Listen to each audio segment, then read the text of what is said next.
Si bien la obra de Jorge Luis Borges le otorgó dignidad internacional a la literatura argentina, fue Julio Cortázar quien le brindó la libertad de experimentación y juego creativo. Hoy hablaremos un poco más acerca de las obras de este importante escritor, a propósito de la conmemoración de su natalicio, un día como hoy en el año de 1914. Bienvenidos al Estilo Talentos. En la novela Rayuela, Julio Cortázar nos habla de cómo una pareja se citaba a ciegas sin quedar de acuerdo dónde iban a verse.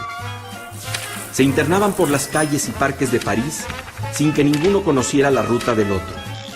A propósito, se iban por caminos inusuales y sin embargo ocurría el milagro del encuentro bajo la brújula del azar.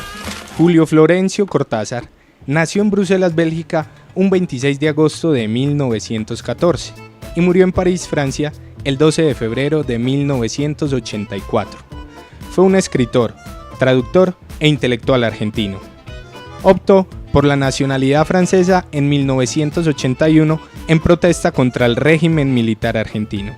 Es considerado uno de los autores más innovadores y originales de su tiempo, maestro del relato corto, la prosa poética y la narración breve en general, y creador de importantes novelas que inauguraron una forma de hacer literatura en el mundo hispano, rompiendo los moldes clásicos mediante narraciones que escapan de la linealidad temporal, debido a que los contenidos de su obra transitan en la frontera entre lo real y lo fantástico.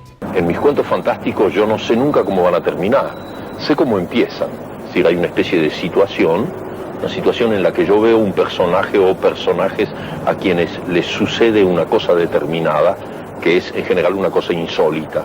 62 Modelo para Armar es quizá la novela más lograda de Cortázar, desarrollada a partir de las ideas teóricas que había consignado en el capítulo 62 de Rayuela.